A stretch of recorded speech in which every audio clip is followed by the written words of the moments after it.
Komið þið sæl og blessuð og velkomin á kosningauppgjör spursmála. Það er 1. desember, fullveldisdagurinn. Það eru 108 ár frá því að Íslendingar stóðu fyrir utan stjórnarráðið, dálítið hnípnir í miðri spænsku veikinni og fögnuðu því að við værum orðin þjóð meðal þjóða. Síðan urðum við líka lýðræðisríki 1944 með okkar eigin stjórn og þess ber enn merki í ýmsum okkar athöfnum, meðal annars í kosningunum sem við gengum til í gær. Og við erum komin saman hér í kvöld, fyrst og fremst til þess að gera upp þessar miklu og áhugaverðu kosningar, en líka til þess að fagna því að einmitt í dag er 1 ár liðið frá því að spursmál hófu göngu sína. Þá öttu þar kappi Kristrún einmitt. Í þeim ágæta þætti öttu þar kappi Kristrún Frostadóttir og Þórdís Kolbrún Gylfadóttir, síðan þá er mikið vatn runnið til sjávar. Og núna, eftir kosningar, ætlum við að sjá hvað verður með nýja stjórn, nýjan meirihluta, kannski eru næstu ráðherrar hér í salnum með okkur, það kemur í ljós innan tíðar. Ég ætla að kalla upp á sviði til mín fyrstu gestina 2, það er að sjálfsögðu engin annar en Andrés Magnússon kollegi minn, er hann ekki staddur hér í salnum? Þarna er hann.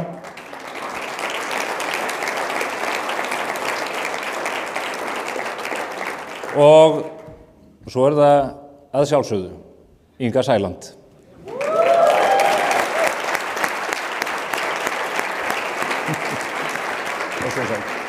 Gott að sjá þig. Takk kærlega fyrir að kalla mig vampíru þarna á föstudaginn. Já, ég meina Dracula, ég var einmitt að spá í, ég bað aðstofmann minn límband, hvorum megin ég ætti að setja það, ég hrætt slagaðina, sko.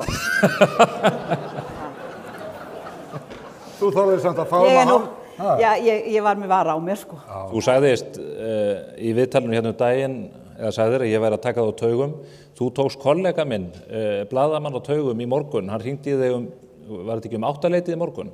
Þú ert mest að kjaftablaðra síðan nokkuð tíma fyrir. Það er alveg mamma að passa sig að segja ekki einasta staf á prenti, maður heyrir alltaf, já þarna sagði hún þetta og hitt, já það var þannig að ég vissi ekki að væri blaðamaður að hringja í mig, ég var svona hálfsofandi, fór að sofa klukkan 5:30 og við þekkjum það nú flest hérna inni að maður vaknar nú oft svona í miklu stuði til þess að fara og pissa og ég ákvað að gera það einmitt. Var að skoða öll þessi fallegu skilaboð til hamingju og allt þetta gleðilegt og frábær og gleðileg jól og allt það og tek svo símann þegar hann hringir og segir, já Inga, og segir hann, hvernig hitti ég á því? Ég segi, ég er að pissa. Þá sagði hann hérna, þetta er Ólafur hérna hjá Morgunblaðinu. Ég sagði, please, bara, þú setur þetta ekki fyrir sög, takk saman. Þegar við hittust hér að 4 ára liðnum, þá verðum við einmitt með þá forsíðu hérna fyrir aftan okkur. En til hamingju með þetta, Inga, þú auðvitað vinnur stór sigur í þessum kosningum. Við ætlum að fara aðeins betur yfir það eftir og hvaða ráðuneyti þú ætlar að velja þér og allt það. Nú, já. En ég ætla að byrja aðeins á því að ræða við Andrés niðurstöðurnar, svona holt og bolt, tölurnar er svo að blasa við þegar búið er að telja öll þessi ósköp. Já, ég meina, við bara fengum þessar tölur mjög snemma, þannig séð, talningin gekk misvel, en það birtist mjög fljótlega þessi skýra mynd. Sýndir þetta það sem kom mér svolítið óvart og fleirum hugsa ég að þetta var ekki í samræmi við það sem kannanir höfðu verið að sýna okkur. Þær höfðu reyndar að vera að tala alveg fram og tilbaka. Þvers og kruss, en þetta var öðruvísi heldur en að við áttum von á. Ég meina, þú varst búin að taka svolítið hérna sprettana, Inga, en svo kom annar sprettur og þú náði þessu fína árangri. Ég hef aldrei talað í þessu, sko, því það var bara ekki tekið eftir því. Við höfum alltaf siglt svona undir radarinn og þegar valla nefna mann svona ég hef tekið eftir því. Nei, það tekur enginn eftir þér. Halló, ótrúlegt, sko. Bíddu, hvað heitur það aftur? Ég veit ekki, Dracula, I don't know. Greifinn sjálfur. En count. Andrés, það eru þetta ýmis tíðindi í þessu, bæði á hægri og vinstri vægnum. Já, ég meina við getum séð hérna upp á skjá, sko, það er búið að teikna upp hvernig þingsætin skipast. Og það sem er auðvitað merkilegast í þessu kannski er að sko, flokkarnir eru að ná bærilegum árangur og geta allir lýst yfir sigri á einhvern hátt, varnarsigri svona hið minnsta, en þarna fóru náttúrulega 2 flokkar út, Vinstri græn og Píratar og þetta eru svona flokkar sem voru vel til vinstri.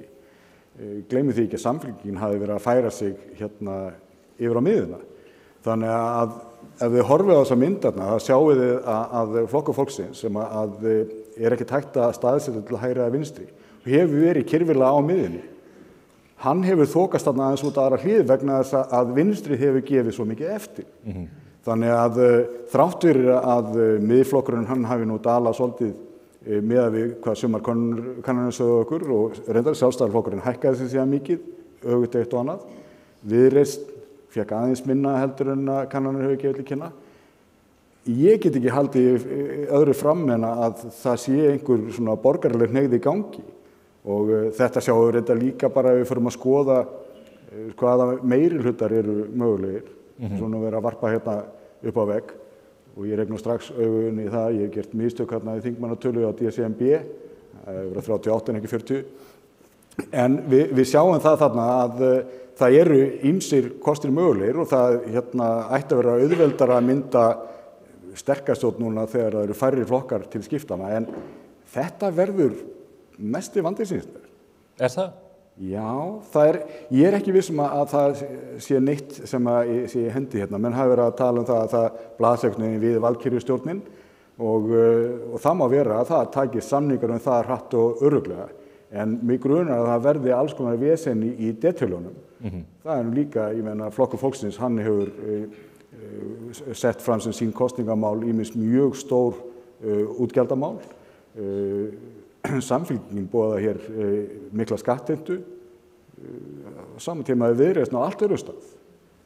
Hvernig á þetta alltaf passa saman bara svona grundvallaratriði efnahagsstefnunnar? Þið strákarnir eru alltaf að búa til einhver vandamál úr engu. Ég hef aldrei skilið þetta. Þetta eru bara verkefni sem að auðvitað verður tekið utanum þegar þar að kemur. Ekki verið að búa til eitthvað vesen. Eru þið byrjaðir að tala saman? Bara alveg ótrúlegt sko. Við höfum bara ekki slitna slefan á milli okkar allra þessara, ekki bara þessara valkyrja, heldur allra við höfum ekki losnað við hvort annað núna í heilan sólarhring. Og nú maður komin hingað líka, ég meina, maður hlakkar bara til að fara heim að sofa og enginn hringi mér í fyrramáli þegar ég fer að pissa, þannig að já, bara, það þannig. En það engar viðræður eða þreifingar byrjaðar á milli flokkana? Eins og ég segi, við erum alltaf eitthvað að strjúka, en það bara ekkert sem að kemur í ljós betur fyrir. Við erum að fara að hitta forsetann í fyrramáli og morgun. Ég á til dæmis að hitta Höllu klukkan 1, ég veit nú ekki með kollega mína. Kristrún verður fyrst. Þetta er svolítið skrítið að sjá það.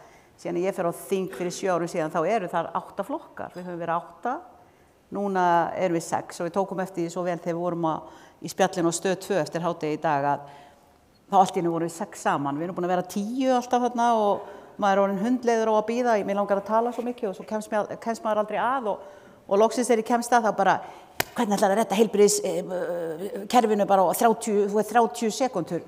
Bara, þetta er búið. Það er ekki bara þú sem að tekur mann á taugum. Þú varst að segja þetta væri bara ekkert vandamál. Þú sem tekur mann á taugum. Þess vegna fannst þið gott að koma í þennan þátt hjá mér. Ég finnst þetta svona slakað, svona eitthvað bladrað og ég sé þetta bara, það eru góðir vinir mínir. Ég get ekki sagt neitt núna sem eðilegur fyrir okkur. Ég kemst ekki eins svona núna, heldur. Ég var að fara fram í kaffihandrið. Þetta alveg. En Inga, þú ert að hitta forsetann á morgun. Ég hlustaði aðeins eftir því sem að þú sagðir í gærkvöldi og það voru svona mikið stemning á fólki. Mér fannst þú strax svona gefa undir fótinn með það að það væri kannski hægt að ná einhverju málamiðlun varðandi Evrópumálin og svoleiðis. Ég voða mikill sjarmur ég vil það við hafa.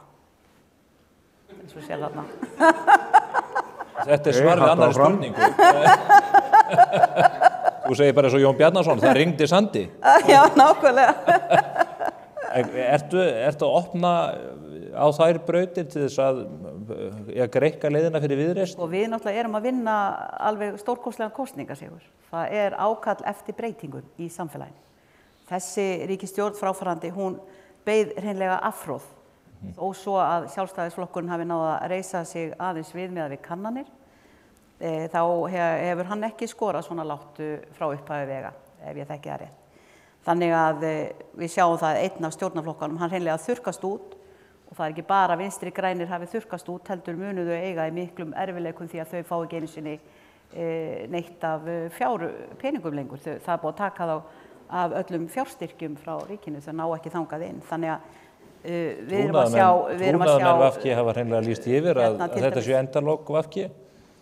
Það kæmi mér ekkert á óvart, minnst okkur í þessu formi, þau verða þá að finna upp eitthvað annað, en ég býst sterkir öflugir aðilar þarna inni sem ég býst nú ekki við að allir bara hætta að berjast í sínum hugsunarmálum. Finnst þér það ekkert áhyggefninga ef sko, stjórnmál í landinu eru einhvern veginn háð því að menn séu á spenanum? Að menn geta ekki, ég meina, þið byrjuðu nú upp úr engu? Já, við byrjum bara á eldhúsgólfinu heimi á mér. Ég hef nú kunnað að sníða þröngt stakkin, en sko, þetta var alltaf spurningin það, þetta náttúrulega, þetta form komið áður en ég kem inn í pólitíkina að það sé farið að ríki styrkja stjórnmálaflokka. Áður var það meira þá að það voru fyrirtæki og sem að í rauninni... Og flokksmenn? Já, sem sáu að moka peningum í sína flokksmenn og þar náttúrulega reið alltaf feitasta hestinum sjálfstæðisflokkurinn með alla sína hatta, fínu hatta. Þannig að ég held að þetta hafi verið meira til þess að reyna að jafna í rauninni, þannig að gefa öllum tækifæri.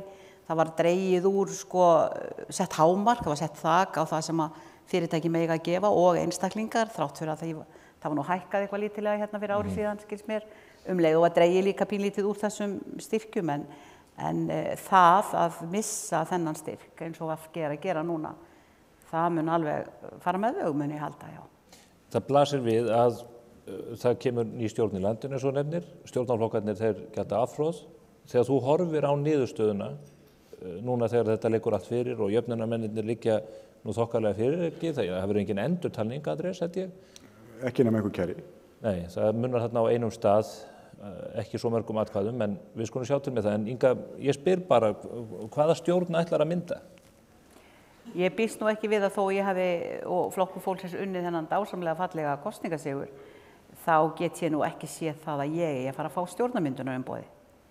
Nei, en þú hlýtur að... Mér finnst það nú liggja algjörlega fyrir að Kristrún Frostadóttir fái þetta umboð. Hún bæði með stærsta flokkinn og vinnur stærsta sigurinn og við þekkjum það. Það er bara megin regla og hefur verið fyllt í gegnum tíðina að svoleiðis mun að verða, þannig að kæmi mér mjög óvart ef að Kristrúnu yrði ekki veitt þetta umboð. Nei, en þú veist ég vel og við að þessar umræður, nefna þetta á sér stað í símum og göngum alþingisjafnvel, ekkert einhverjum formlegum fínir. Það eru alltaf prívat símtöl, það eru ekki símtöl í beinni útsendingu en eitt svoleiðis.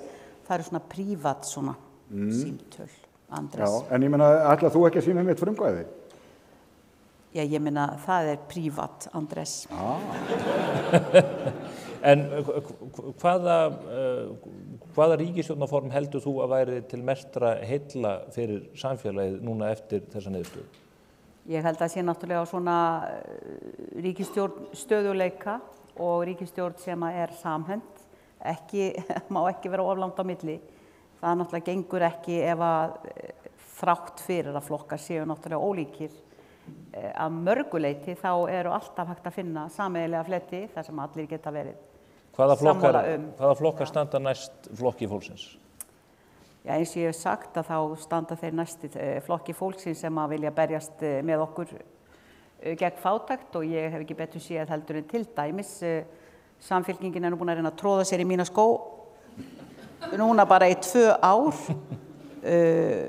Það í rauninni, ég hef nú stundu sagt að vantaði bara brjóstin og glerúin til dæmis á hann Logamá áður en að Kristrún kom. Og var bara orðin var alltaf að reyna að vera eins og Inga. Ég heyrði stundum bara heilu og hálfu ræðubútana og hrökkalegu við hvaða rödd í mig núna, sko. Þetta er orðið svolítið Það vantar nú líka hárið. Já, það vantaði það. Og fleira.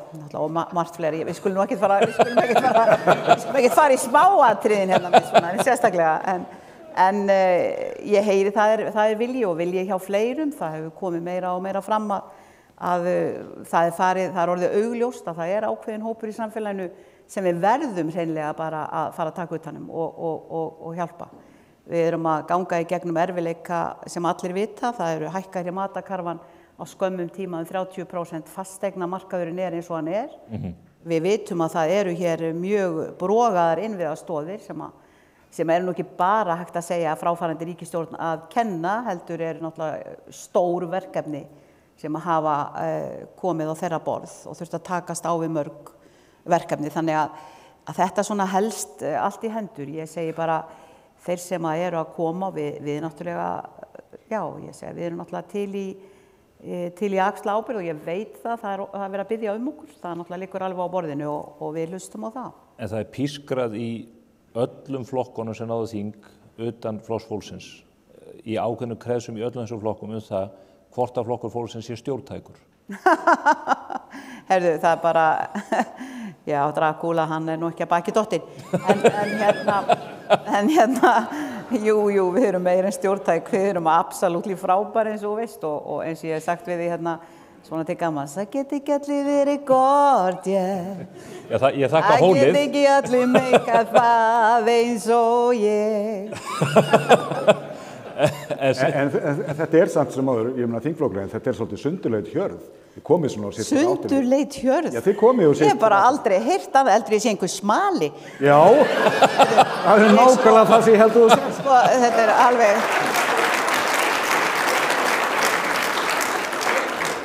Þá það afgreitt. Já, bara hættu þessum smala strákum. Það ekki nómið og sért að reyna að hleypa hér upp þættinum, heldur ríkisstjórnarmyndunum líka, Andrés. Já. Þarna þekki ég þig. Drakúla og Brakúla. Já, þetta eitthvað þannig. Þannig, en þú hefur heyrt þessa umræðu?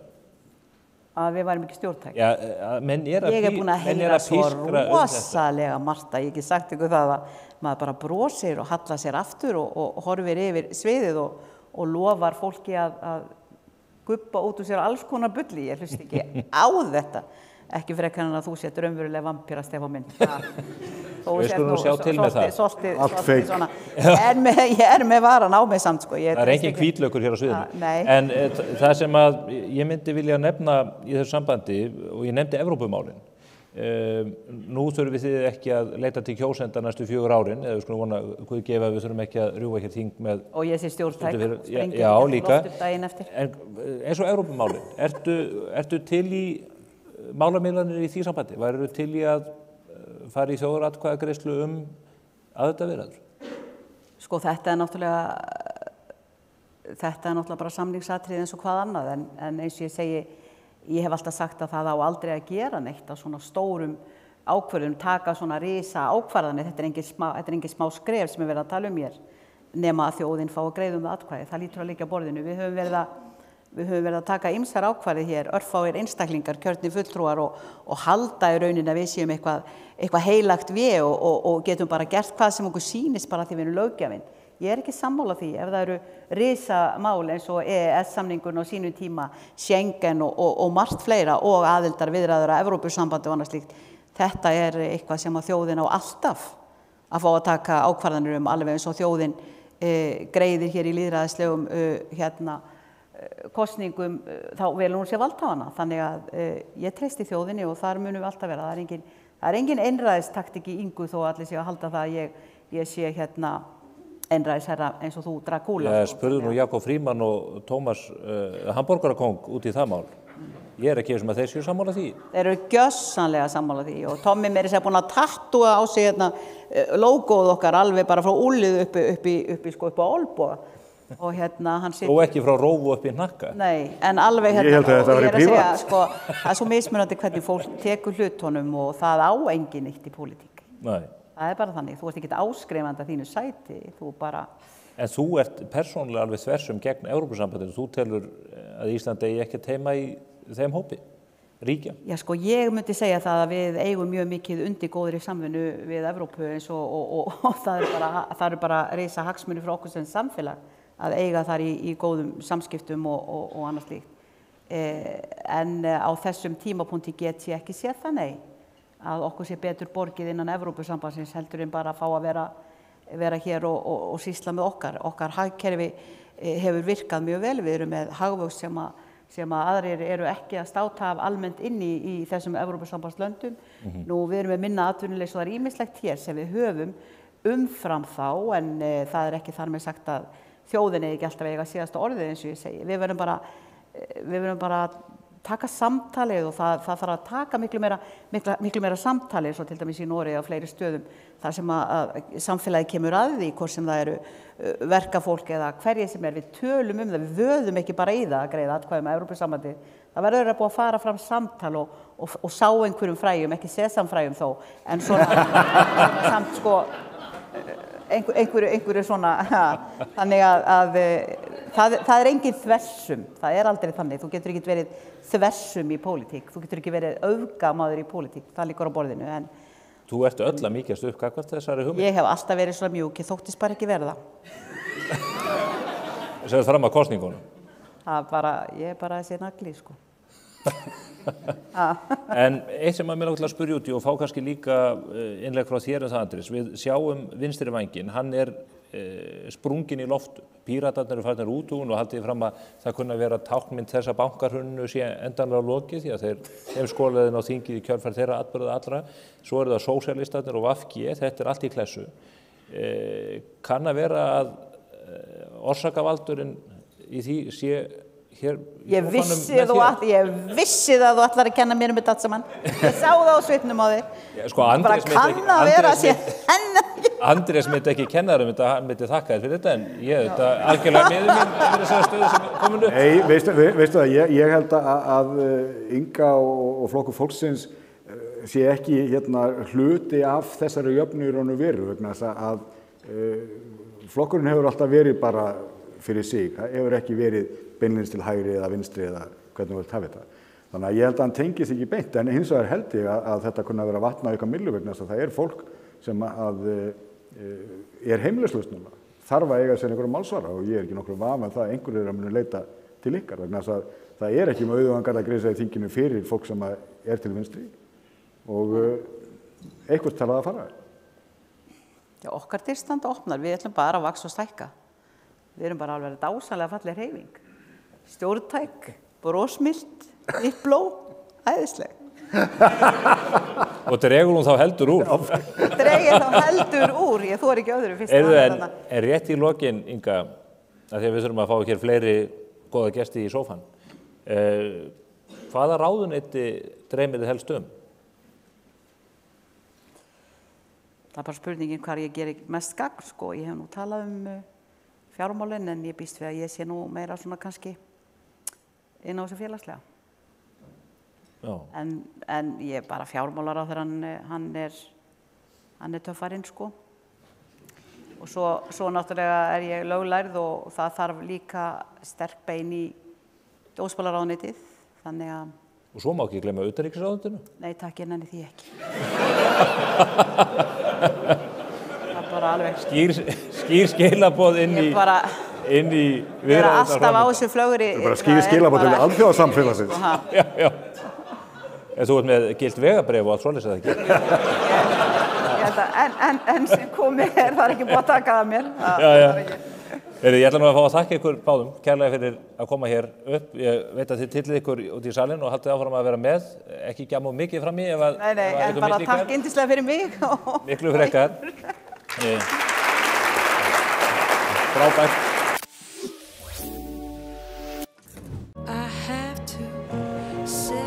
Komdu og reynslaktu glænýjum Toyota Land Cruiser 250 hjá viðurkenndum söluaðilum. Toyota. Förum lengra. Skoðaðu úrvalið frá mörgum að þekktustu vörumerkjum heims. Matthilda Kringlunni, Matthilda Smáralind og matthilda.is. Þá það næsta vers. Alveg óhætt að skella sér hér fram og ná sér í drykki ef að Þorsteinn sverfur að. Núna ætla ég að fá í settið til mín 2 góða gesti sem að annar þeirra nýkomin inn á þing. 27 ára gamall, miðflokksmaður Snorri Másson.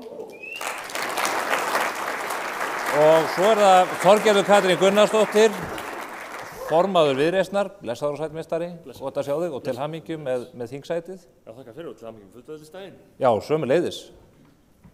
Blessuð og sæl. Gott að sjá þig. Til hamingju. Hvað segir þið? Gjörðu svo, banastuði.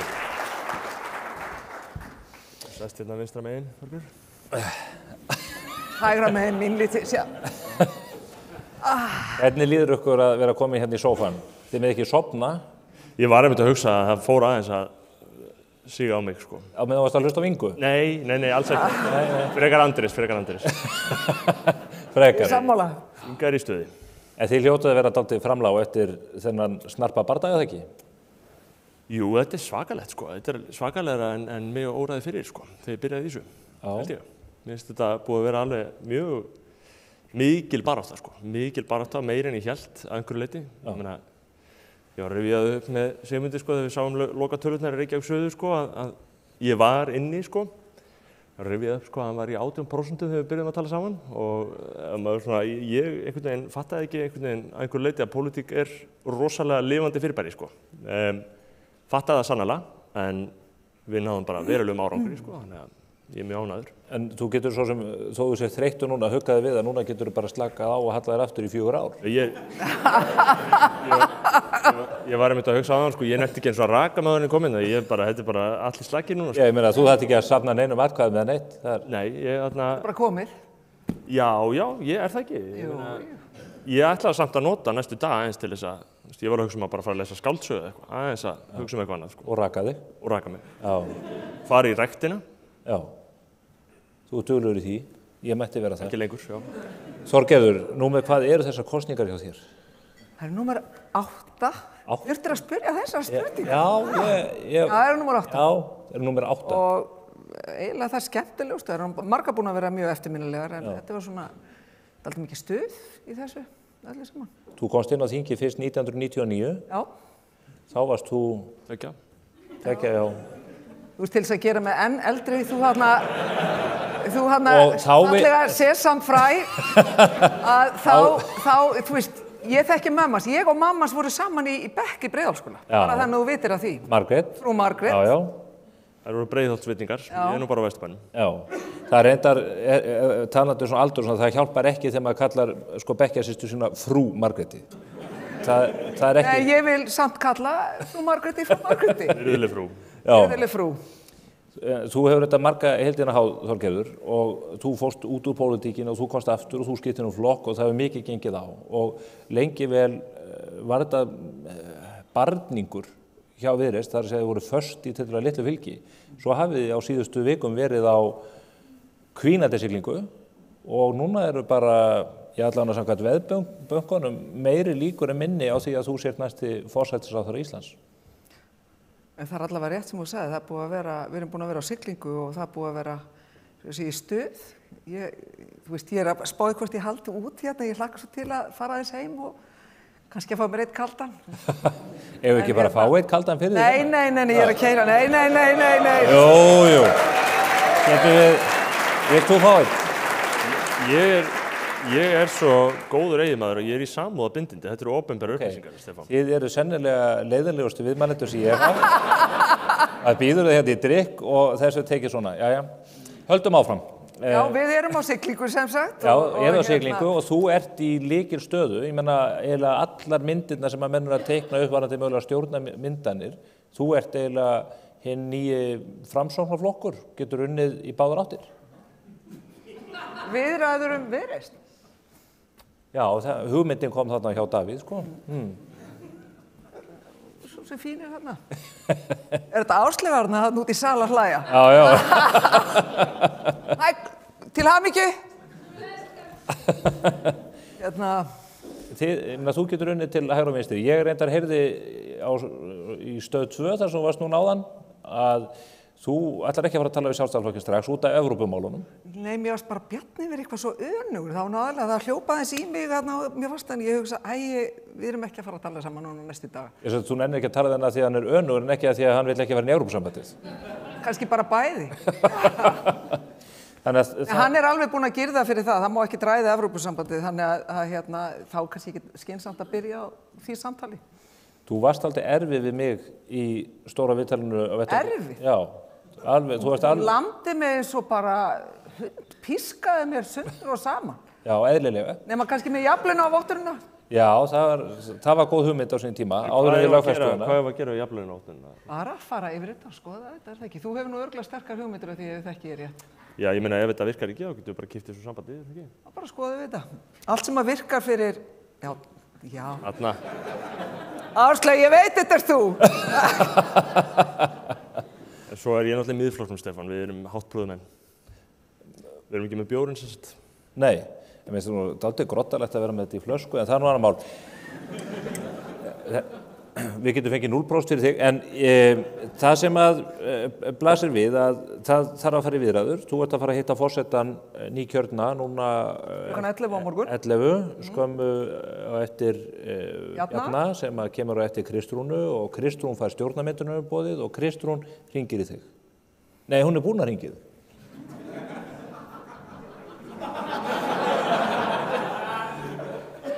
Við Kristrún höfum spjallað saman, já. Í dag. Já, við náttúrulega erum búin að hittast 7 sinnum í dag. Sprengisandi, RÚV, hvar var ég áðan? Stöð 2. Já. Það vantar að hún sé hérna, kannski þú sérst að reyna að skipta okkur. Nei, hún vildi ekki koma. Samfylkingafólkið af einhverjum ástæðum farið að forðast mig. Ég bara...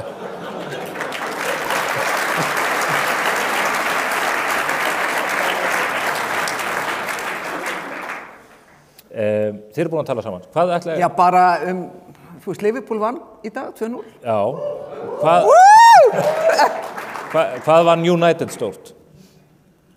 Ég bara veit að ég fylgist ekki með United. Þetta eru rosalega háa tölur. Það var engin flokkur með svo stóra tölur í niðurstöðu kosningar. Vilt að ég segi 4-0? Ég vildi heyra það. Heyrðu, núna kemur Kristrún með stjórnarmyndunarumboðið frá forsetanum. Já, þá veist þú meira en ég. Já, Í alvörunni þá veist þú meira en ég. Við göngum út frá því að stærsti flokkurinn fái fyrstu tilraun. Já, mér finnst ekki, Bjarni var nú að segja það á hann, ég tek nú undir með honum að við vorum í sófanesest hjá Heimi og þar vorum við að ræða þetta og ég er alveg sammála því að það er ekkert óeðlilegt að Samfylkingin sem að vann stærsta sigurinn, við erum náttúrulega mörg sem að unnum, þú veist, við erum besti sigurinn í sögu flokksins og við erum að fá 6 þingmenn meir en 2-falda þingmannafjöldan. En það er ekkert óeðlilegt að Samfylkingin fái stjórnarmyndunarumboðið fyrst, en eins og ég segi, ég ætla bara að fá aðeins að komast heim og klára kaldabjónu þar og aðeins að hugsa þetta. Þú mátt taka þarna með þér. Já, en Kristrún mun hringið þig þegar hún er búin að fá umboðið vegna þess að, og það er ekkert sjálfgefið að sá sem fá umboðið verði forsætisráðherra, það eru fordæmi í sögunni fyrir því að menn hafi stjórnarmyndunarumboð. Ef flokkan á sama fyrir það þarf, þú veist, umboðið, það hangir ekki alltaf blessuð umboðinu, sko. Nei, og það hangir ekki endilega á því að þú verði forsætisráðherra þó að þú hafir umboð og klárar að mynda stjórnina. Og þá er spurningin, þið ætla að sittast niður, hvað setið á borðið? Þú ætlar ekki að tala við Bjarna út af ESB-málunum, en ætlar að ræða... Mér finnst eiginlega hann bara ekki vilja að tala við Viðreisn, hann er ekki vilja að tala við Viðreisn mjög mjög. Ok, þetta er honum að kenna, en Þú sagði það ekki ég. Nei, já, ég segi það, ég er í mynd hérna. En skattamálin, það er rosalegt, það er ginnung að gapa á milli ykkar og Kristrúnar í þeim efnum. Það er alveg rétt. Muntu fallast á skattahækkanir? Nei. Þannig að þú ætlar ekki að tala við neitt. Kannski bara enda það þannig.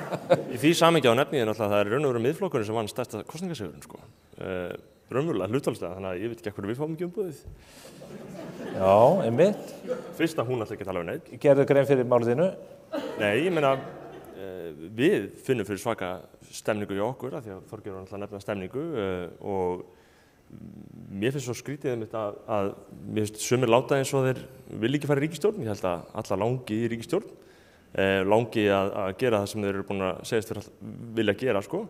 Þannig að það verður mjög áhugavert að sjá, sko, hvort að þetta verði langlíft, þessar viðræður sem þá fara í hönd við Samfylkingu á milli Samfylkingar Viðreisnar og hvers í viðbót, hver á að vera, Þorgeir? Já, segð þú mér. Hvað er í stöðunni, Stefán? Hvað er Inga? Er Inga farin? Já. Er ekki Flokkur fólksins svona augljósasta valið ef að menn eru að reyna að teygja sig ekki of langt á milli?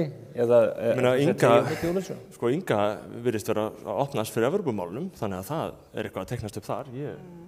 Þá gætu menn bara raunverulega látið á það reyna og farið alla leið því að draga okkur inn í þá umræðu hérna í 10-15 ár að við munum bara ekki geta gert annað en bara pæli því. Það verður náttúrulega svakaleg niðurstaða að mínum mati, sko. Að fara á Evrópuvagnin? Já, það verður alveg svakalegt. En sko, stærstu málin eru auðvitað náttúrulega Evrópusambandið og allt það eru efnahagsmálin. Það er nákvæmlega málið.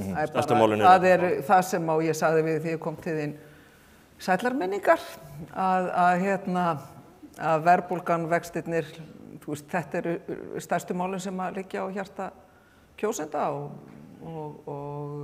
Nú það allt á leiðinni niður og þá getum við farið að tala Evrópusambandið, en ekki? Nei, alls ekki, og það alls ekki á leiðinni niður eitthvað automatískt, það þarf bara Það ánægð með hvað þú ert áfram Evrópusambandið. Það allir að mýkjast. Já, ég trú á því að við höfum að gangi Evrópusambandið. Nei, Nei, raunverulega, ég held að... Þetta til á teipi, sko nú. Ég hef lengi verið þeirra samfæringar. Nei, ég held að það sé ljóst að það væri mikið feigðarflan að fara núna að verja mikilli orku allra landsmanna, allra stofnana samfélagsins, fyrirtækja, félagasamtaka að eiga þetta samtal hvað nákvæmlega, ég meina að kjósa það hvort að þið haldið aðildarviðræðum áfram sem þau segja séu það í gangi, sko. Það eru náttúrulega löngu hættar, þannig að það væri þá að hefja aðildarviðræður. Það eru náttúrulega viðræður sem sumir lýsa bara þannig að það sé í raun og veru bara aðlögunarferli vegna þess að þú ert yfirleitt ekkert að snúa við úr því. Ef þú ert síðan að snúa við úr því, ef að fólk boðar að það sé raunhæfur kostur að snúa síðan við úr því, hvað eru við þá búin að gera allt þetta ferli sem við erum búin að verja í það? Ég held að veri mikið glapræði og bara raunar mjög alvarlegt mál fyrir þjóðina ef við þurfum að fara inn í þessa vegferð, sko. Þannig að þess vegna brýni ég fyrir fólki að horfa svolítið kringu sig og hugsa hvað raunverulega eru brýn skref fyrir þjóðina, hvað raunverulega þarf að gera þetta. Hún segir Þorgerður að mikilvægustu málin séu efnahagsmálin og það sannarlega rétt. Það bara mjög brýnt að þú segir að þetta sé allt á leiðinni niður og þið hafið sagt það núna í þessari kosningabaráttu. Að þetta sé alltaf leiðinni niður, en það Við höfum ekki sagt það, Seðlabankinn hefur sagt það, Hagstofan hefur sagt það. Já, en þú veist nú að það ákveðnar forsendur fyrir því að svo verði áfram og það bara... Aðalhagfræðingur Kviku-banka nú með einhverja efasemdir það að verðbólgan fari svona hratt lækkandi, sko. Já. Þannig að fyrir mér allavega mjög ljóst hvað það að gera, þetta. En þú svona, nú ég að hlusta á bæði Miðflokkinn og Sjálfstæðisflokkinn sem að það margt sem að hægt að vinna með þeim í, það ekki spurning, fullt af fínu fólki líka, bara Snorri og fleiri. En mér sýnist svona frekar þeir vera á útilokunarvegnu, þeir tala svo mikið Evrópu, þeir bara vilja alls ekki ræða, bara ekki tíminn og fari mikla ræður það að það mér bara alls ekki ræða. Og það segir mér bara að þeir vilja ekki tala við okkur og það bara ákveðin skilaboðið því. Það alls ekki skilaboðið því. Ég myndi segja að við teljum ekki eðlilegt að ræða þetta vegna þess að við erum ekki að fara að ræða þetta. Akkur ættum við að ræða þetta ef við erum ekki að fara að ræða þetta. Ef við ræðum þetta, þá ræðum við þetta svo mikið. Það raunverulegur punktur. Ég líður svolítið eins og lélugum hjónabandsráðgjafa hérna. Ég held að þetta sé bara komið gott hjá þeim eiginlega. Ég og Þorgeir vorum nú saman í Brussel bara nýlega og ég sofnaði. Það var út af ástæðu sem þú sofnaðir. Já, en það eru meiri skýringar. Býtuðu, þú ert þetta að útskýra þetta. Hvað voru þið að gera saman í Brussel? Við bara hittust í Brussel í góðra vinahópi. Ég var þarna í heimsókn hjá vinum og enduðum upp á þaki og ég sofnaði upp á þaki. Já, það hefði nú kannski verið gott fyrir kjósendur að fá að vita þessu fyrir kosningar. Nei, þessu var haldið mjög lengi. Já, þetta. Þú veist, daginn eftir kjördaga, þá bara fínt að upplýsa það. Já, ég var að segja að við höfum enga tapa lengur. Í góðra vinahópi bara saman með, ég var með, hvað kallið þetta, borgarlegum öflum. Að skemmta mér, þetta hættulegt afspyrnar. Hvað kom fyrir þig í þessari ferð? Eitt og annað, sko. Eitt og annað. En ég var nú fyrst og síðast að heimsækja Guðsson minn og systurson, hann átti afmæli þarna. Þetta var 12. apríl nákvæmlega. Nákvæmt það. En óháð því, þá bara eru við mjög tilbúnir að fara í ríkisstjórn. Ekki það, þetta náttúrulega allt inn í höfðinu á formannunum þessa stundina. Já. En ég náttúrulega einmitt, maður var bara að komast inn, þannig að þú veist, þetta bara eitthvað sem fólk að tala saman og þessi formenn eru allir með sína skoðunarmálum og Þú varst að komast inn en þú samt að brýna fyrir flokksformönnunum. Hvernig þeir eigi að haga viðræðunum? Já, maður hefur náttúrulega skoðun á þessu en ég veit ekki, mér langar bara ekki að það sé verið að sóa tíma þjóðarinnar í einhver leikrit, sko. Þú veist, það bara mjög mikilvægt líka að þjóðin fá að finna í hvað stefnir þegar í stað, það ekki? Hvaða stjórnarmyndur myndi hugnast þér best? Sko, eins og segja, maður ennþá svolítið ruglaður í höfðinu, sko, þessi sæti eru á alla vegu. Þetta eru nú ekki nema 6 flokkar, það voru 8 bara í gær, 10 í boði og...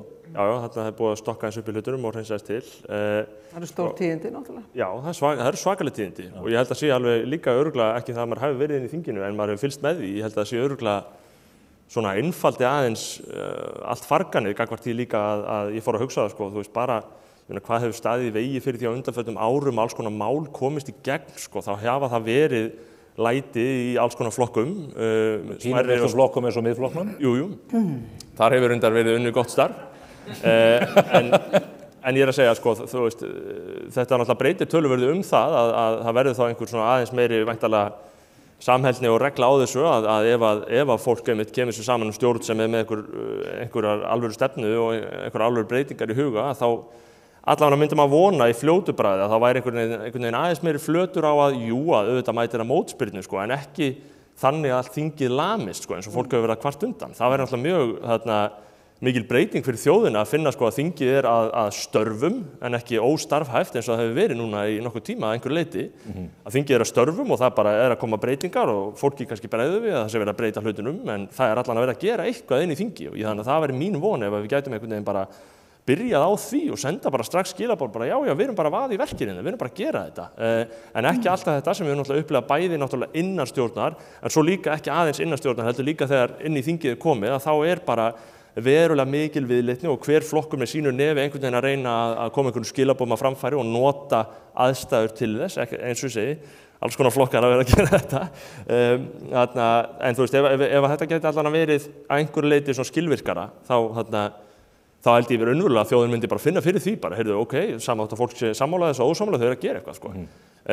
Þannig að þess vegna, einmitt, það allir að tala við eitthvað fólk núna og ég veit ekki hvað verður úr þessu hjá vinstristjórninni, en það gæti náttúrulega raunverulega bara orðið þannig að vinstristjórn komið saman og ég held líka náttúrulega að fólk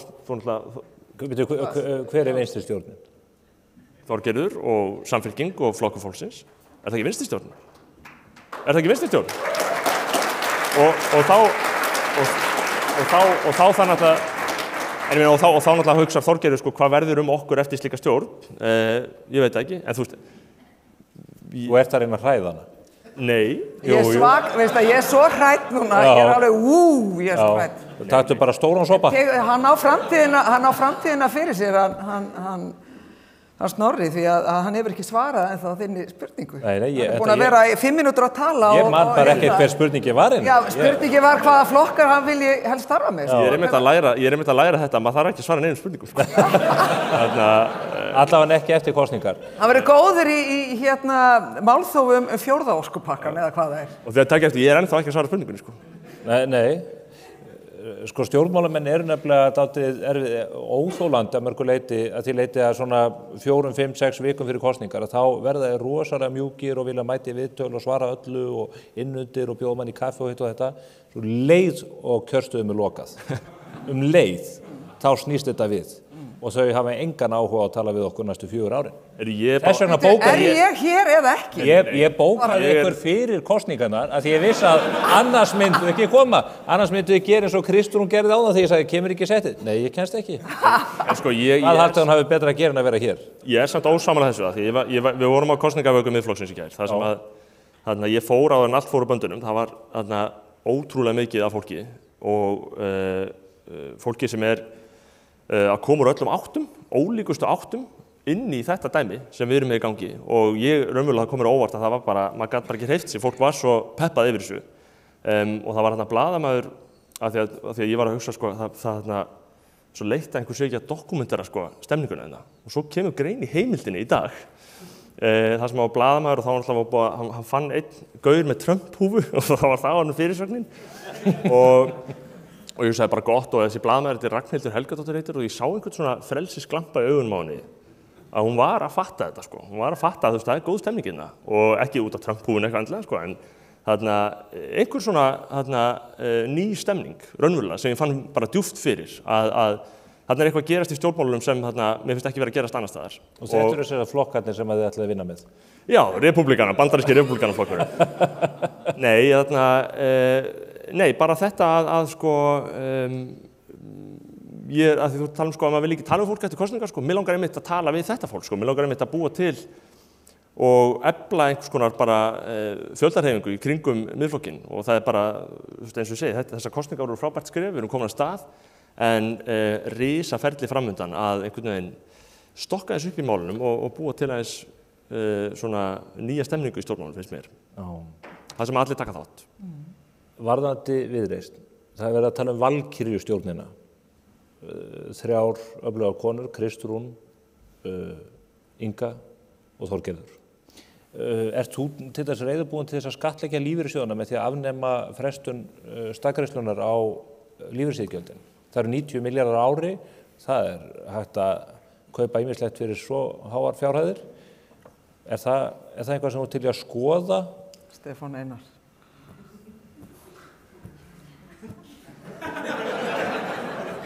Ég reyndi að svara þessu einhver staðar í einhverjum af þessu 73 pallborðum sem við fórum í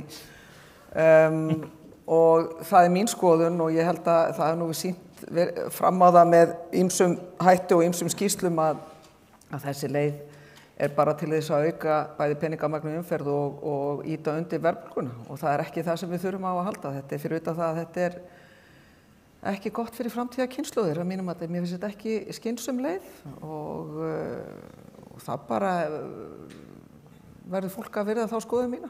Þú er bara Inga með sína. Þetta er mín skoðun. Nei, ég er bara að reyna að átta mig á því hvar svona nú... Þetta reyna að finna flöt á hinum ríkisstjórn. Já, það er að teiknast upp hérna ákveðin hugmynd í mínum huga, en þá er önnur spurning sem að tengist í svona meginkröfum Ingu og það er með 450.000 króna lágmarksbætur skattfrjálst og skerðingarlaust, eins og hún segir. Heldurðu að það sé raunhæft?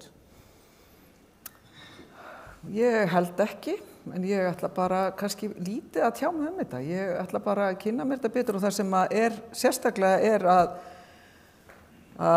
ég tel að það þurfa að gera ákveðna skýrslu bara stöðu ríkissjóðs og væntingar og horfur, hvaða áhrif meðal annars kjarasamningar hafa haft og muni hafa til skemmri og lengri tíma. Áhrifin á þá innviðaskuld sem nú þegar til staðar, hvað hægt að gera. Þetta eru risaverkefni. Já, þetta er risaverkefni, en talandi Viðreisn, fyrsta Viðreisn 59, þegar hún tekur við, og þá var þetta eitt af því sem meðan Jónas Haralds og Jónas Nordal fór í á sínu tíma og skrifuðu þar skýrslu stöðu ríkissjóðs sem var síðan unnið samkvæmt þeirri Viðreisnarstjórn sem síðan kom, sem að mínum mati er eins og merkilegasta stjórn sem hefur verið í Íslandssögunni. Svo var þessi líka fjandi góð. Heldur þú að fá Kay Frost til að samþykkja Viðreisnarstjórnarheitið? Ef að halda áfram með komið gott, sesamfræði mitt, ég geti vel verið að Hvað kallaðir þig? Tox eða eitthvað. Er ekki Togga? Togga? Já, Togga. Það er rosalega ófrumlegt. Já, finnst þér? Hæ? Togshow. Togshow, já. Já, Togshow. Ertu þarna líka? Já, þær eru allstaðar. Þið eruð allstaðar? Já, það er ekki þverfótað fyrir þeim. Já, þetta bara verður að skoðast allt. Ég held að þessi svefn í nótt muni gera góða hluti. Já, ég held að Þorgerður þurfa að fara að hvíla sig. Er það ekki? En ég held líka að fólk einmitt, það getur alveg tekið sér smá tíma í að hugsa þessi mál og ég er smá einmitt af því að ég fattaði þessari kosningabaráttu af því ég var nú fjölmiðlamaður hvað ég var alltaf heimskur og pirrandi þegar ég var að spyrja skoðanakannanir. Ég var bara að undirbúa einhverjar umræður með stjórnmálamönnum, 2-3 og bara ég vildi ræða skoðanakannanir allan tímann. Já, aldrei að ræða skoðanakannanir við stjórnmálamenn. Ég er að segja það. Ég var að lýsa. Þess vegna hættir þú í fjölmiðlum og fórst að gera eitthvað annað. Já.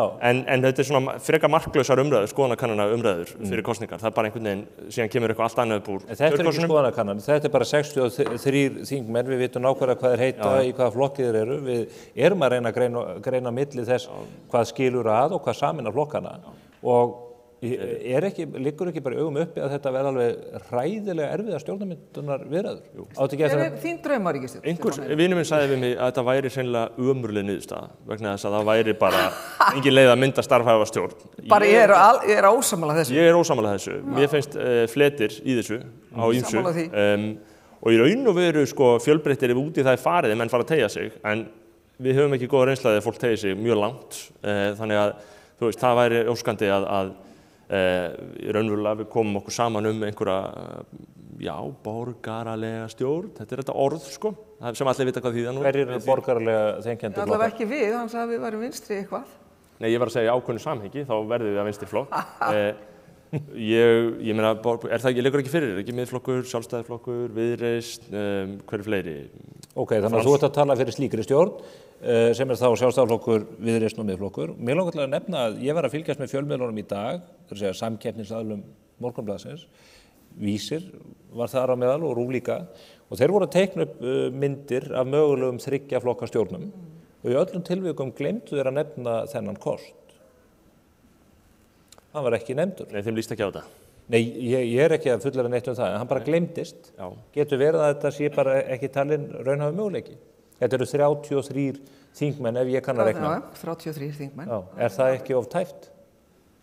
Það er náttúrulega ekki tæft. Ég meina, ég veit náttúrulega ekki í hvað stöðu Sjálfstæðisflokkurinn er heldur, sko. Það er náttúrulega, mér finnst skrítið að klára kosningar og segjast ekki vilja stjórna landinu eftir að maður bauð sér fram til þess og ég meina, það er auðvitað það sem fólk hugsa fyrst þegar það kemst að. Er Sjálfstæðisflokkurinn búinn að segja það? Nei, en samt svona, ef að maður væri að hlusta eftir þeim skilaboðum gæti kannski einhver komast að niðurstöðu að eitthvað slíkt hefði verið gefið til kynna á einhverju tímapunkti. Það ekki? Þú mátt bara skrifa þetta upp eftir mér og lesa þetta upp á nýtt. Annarkvort er ég orðinn örþreyttur eða þú. En þú ert ekki búin Ég þarf líklega að fara að hvíla mig. Hver er þín drauma ríkisstjórn? Já, mín drauma ríkisstjórn er sú sem að getur unnið að heill og framförum fyrir Íslands samfélag. Þannig að við hámörkum hér verðmætasköpun og gerum okkur kleift að byggja hér góða framtíð fyrir okkur og börnun okkar. En það auðvitað byggir á því svo dæmi sanna frá síðustu 7 árum að það þarf að vera fólk sem að getur unnið saman og ber traust til hvors annars og þar höfum til göttunum. Já, en sko, þetta er náttúrulega líka mjög mikið af glænýju fólki þarna og ég er alltaf persónulega ekki með í mér einhvern veginn svona ég veit ekki, ég held að sé alls konar einhverjar, ég meina alltaf Þorgeir, þú náttúrulega verið þarna einhvern tíma, 300 ár. 300 ár. Þarna, þú veist, það er alls konar sambönd milli fólks og tengingar og sögur og reynsla og eitthvað svona sem veldur því að ýmislegt er mögulegt eða ómögulegt eftir atvikum.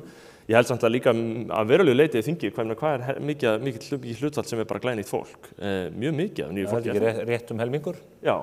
Þannig að þú veist, það fólk er að fara miklu svona ferskara inn í þetta þó að séu náttúrulega líka, skilur, nei, ég er ekki að segja neitt, en ég er að segja svona gagnvart þess. Til að draga upp svona mismunum á milli ykkar? Nei, ég meina, en síðan er eins og með sko kannski Samfylkingu og Sjálfstæðisflokk, af því að ég meina það eru nú fordæmi fyrir því að Sjálfstæðisflokkur fari svona þannig leið, þá sko með Dagur B er hann að fara að vinna með Sjálfstæðisflokknum. Ég held að það sé ekki séns, þannig að þá er búið að útiloka töluvert. Er það ekki? Ég meina, ég myndi halda það sem myndi skjóta að það væri staðan. Heldur að Dagur B myndi vinna með Miðflokknum? Já, ég meina, ég veit það ekki. Mér og Degi hefur samið ágætlega, en eins og segið, það eru formenn og það eru karakterir í þessu ég. Það er allt mögulegt, er það ekki? Já, ég hlakka til að sjá Sigmund og Dag B setjast niður og ræða borgarlínunar. Já, ég veit að það getur bara smollið ágætlega. Það verður gjöfult samtal. Víðis hugmynd. Já, nei, þetta er rosa flókið sko og fullt af nýju fólki en maður þarf að lenda og skoða sig og sjá hvað í ósköpunum gerist sko. Hvað haldið þetta að taka langan tíma? Nú er ég dálítið að pæla, nú er 1. DS, það eru 30 dagar í gamlárs ávarp forsætisráðherrans. Haldið að Bjarni flytji ávarpið 31. DS?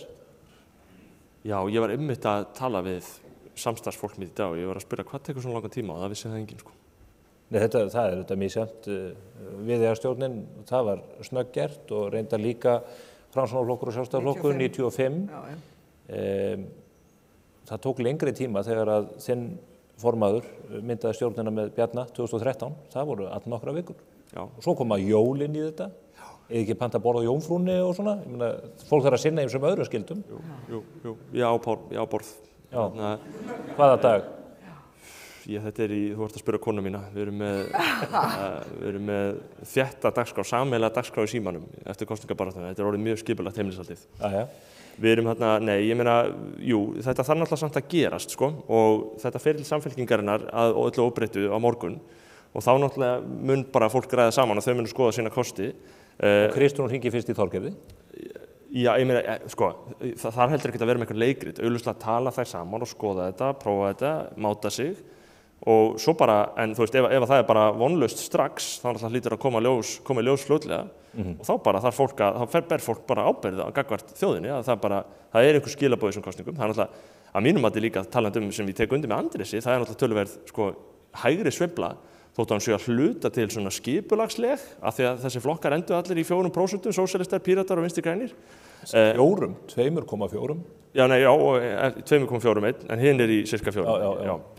Og þau fann ekki einu svona ríkisframlög vinstri grænir, sem eru náttúrulega risa tíðindi að þessi hreyfing bara þurrkist út, veit ekki hvort hún degi drottni sínum hreinlega, en þetta það eru risa tíðindi í þessum stjórnmála, í þessari niðurstöðu, og það og hver náttúrulega les þetta með sínu nefi, sko, en að mínu mati, af því að það allt svona, það ekki að fara að verða hægrisveifla, mér finnst alltaf ákveðin hægrisveifla í þessu, er það ekki óumdeilt? Þú vilt auðvitað túlka það þannig, en varðandi tímasetninguna, eða það að segja tímasetta tekur Þorgerður, þú ert búin að vera lengi í þessu og ég ekki að biðja að segja hvaða flokkum þú ætlar að vinna með, hvort það verði valkyrjustjórnin eða einhver önnur, en hvað heldur að þetta taki langa tíma? Er ekki staðan þrátt fyrir allt slík, eins og í þessum dæmum sem ég nefni það sem ég að reyna að pumpa þig hvort að þú sett opinn fyrir þessu eða hinnu, að þetta verður bara alveg hryllilega erfitt? Nei, ekkert svo. Það bara myndast einhverju valkostir og svo það bara að skoða.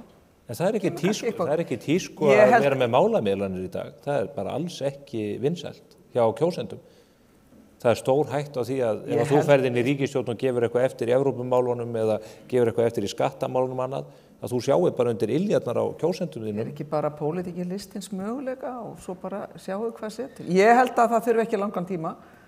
Hvort sem að það þurfi 1 eða 2 tilraunir, sko, ég held að það þurfi ekki mjög langan tíma. Já. Bursið frá, það eru 6 flokkar, þetta fólk sem kann til verka í öllum flokkum og það þarf ekki að anskotast tíma til þess að mynda ríkisstjórn, ekki mjög mikið, kannski fram á áramótin. Nú bara Kannski leyfum við Bjarna að halda ávarpið. Já, þið leyfið það. Ertu að biðja um það? Já, ég að spyrja fyrir vin. Stóra myndinni, ég held að talandi bara ramma, þetta náttúrulega hallærislegt, ég var að vera í einhverju alvöru spjalli það bara heimsmeistarmótið í handbolta að hefjast um miðjan janúar, það stórbreyta. Þú klárar þetta fyrir þann tíma? Það tekur einhverja 2 vikur. Myndu gera kröfum forsætisráðherra stólinn? Nei, aldrei. Hvaða ráðuneyti langar þig mest í? Bara að Viðreisn fari í ríkisstjórn, skynsömu fólki. En hvaða ráðuneyti langar þig mest í? Það bara fullt af flottum verkefni sem að bíða og... Utanríkisráðuneytið laust samkvæmt nýjustu tíðindum? Það bara mörg fín ráðið, það margt mjög spennandi í gangi. Við vitum það náttúrulega alveg að fjármálaráðuneytið mikilvægasta ráðuneyti. Við sem að leggjum áherslu á að hafa hér ábyrga efnahagsstjórn, við munum að sjálfsögðu leggja áherslu á fjármálaráðuneytið. Svo bara hitt verkefni sem að ég held að allir sem í pólitík hafa ánægju að sinna. Hvaða ráðuneyti vilt þú fara í? Menntamálin, væntanlega? Ég hef áhuga á menntamálum, menningu, líka nýsköpun og viðskiptum, til mjög mikilvægt að stjórnvöld sem mikla áherslu á framsækja atvinnulíf. Já.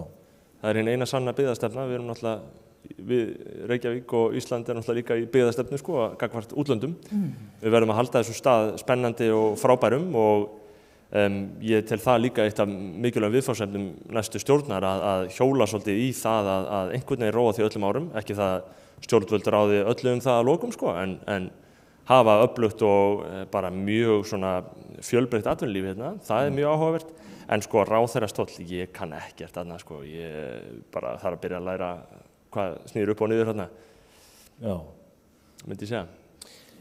Ég ætla að fara að... Fínn hópur hjá okkur sem að þið fenguð í. Þetta svakalega fínn hópur. Ég bara get ekki beðið að mæti vinnuna, sko. Ég var að hringja þau og bara, heyrðu, hvenær fæ ég skrifstofu? Og þau eitthvað byrjuðu, já, bara þegar stjórn kemur, sko, af því ég held að þetta sé þannig. Þessi sem eru fráfærandi verða nú að fá að tæma skrifstofuna áður og ryðst þarna inn. Það ekki allir jafn snöggir og Svandís í matvælaráðuneytinu. Nei, ég veit það, en sko, það eitthvað skipulag þarna í smiðju og ég svo mótarinn, sko, að mínir samflokksmenn í miðflokknum hafa náttúrulega verið með sínar athugasemdir við smiðju, en það svona, ég svona örugglega hrifnastur af öllum í þingflokknum af smiðju, mér finnst þetta áhugavert hús. En mér sagt, sko, að stjórnarandstaða sé einhvern veginn í sama rými og síðan sé ríkisstjórn og þeir flokkar í sama rými. Og þetta hafi gefist misvel þarna þegar allt var að fara í sundur núna. En þannig að þess vegna þarf að bíða þangað til að maður kemst þarna inn, sko, kemst í vinnuna. En í millitíðinni þá maður bara með fartölun á svona í sófanum, eins og verið hefur.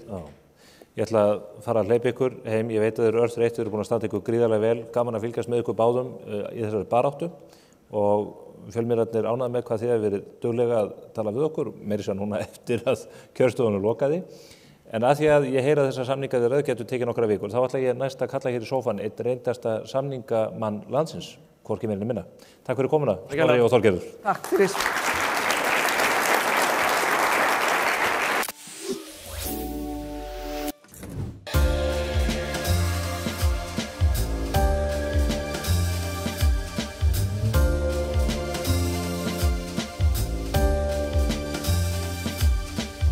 Herragarðurinn klæðir þig vel.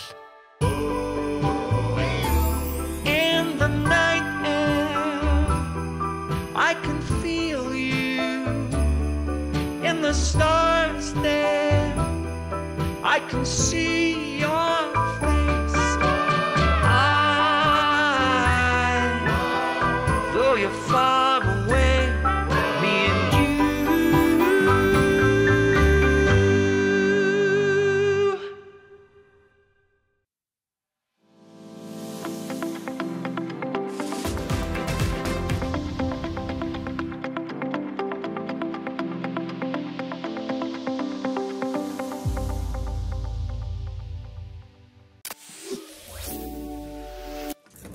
Þá erum við að fá samningamann, reyndan, ofan að Skipaskaga, Vilhjálm Birgisson vinn minn. Gefið honum gott klapp. Og honum til fulltingis ætlum við að hafa líka Gísla Frey Valdirsson vinn minn, ritstjóra þjóðmála, sem að hefur verið að rýna í þessa stöðu og var reyndar að rýna í þessa stöðu með mér til að mig minnir rúmlega 5 í nótt, eða hvað það var. Er það ekki? Hann ekki enn farin heim að sofa, hann svo ákafur í þessu. Jæja, Vilhjálmur. Já. Þú ert maður hinna stóru talna, ég alltaf að gera grínað með reiknistokkin, sko. Já, takk. Það geti þurft að kalla til svona mann eins og þig við þetta borðið ekki, blasir það ekki við, þetta verður hræðilega erfið samningalota að tjasla saman stjórn. Já, ég hugsa þurfum jafnvel að kalla til flesta ríkissáttasemjara sem að hafa mikla reynslu. Þetta verður gríðarlega flókið. Aðalsteinn Leifsson nú hjá Viðreisn. Já, hann hjá... Þeir eru með fyrir ríkissáttasemjara innanborðs. Já, þannig að þau geta nýtt hann og svo getum við kallað í Ástráð og fleiri. Það er ekki endilega meðmæli, sko. Nei. Ekki endilega meðmæli í því. Nei, hann... En heldur að Ástráður, hann nú fyrir maðurinn hennar Svandísar, heldur að hann myndi vilja blanda sig í þetta? Já, ég er ekki viss það, en ég held ég að verða að byrja að opna það. Ánægilegu tíðindin eru að núna held ég að maður þurfi ekki að hafa lengur áhyggjur af hvalveiðum vegna þess að 2 af þeim stjórnmálaflokkum sem að börðust gegn hvalveiðum eru dottnir bara út af þingi. Þannig að ég held að þetta sé aldrei skýr ég held að þetta sé aldrei skýr skilaboð það, skýr skilaboð að matvælaráðherra núverandi eigi bara að gefa út leyfi strax á morgun.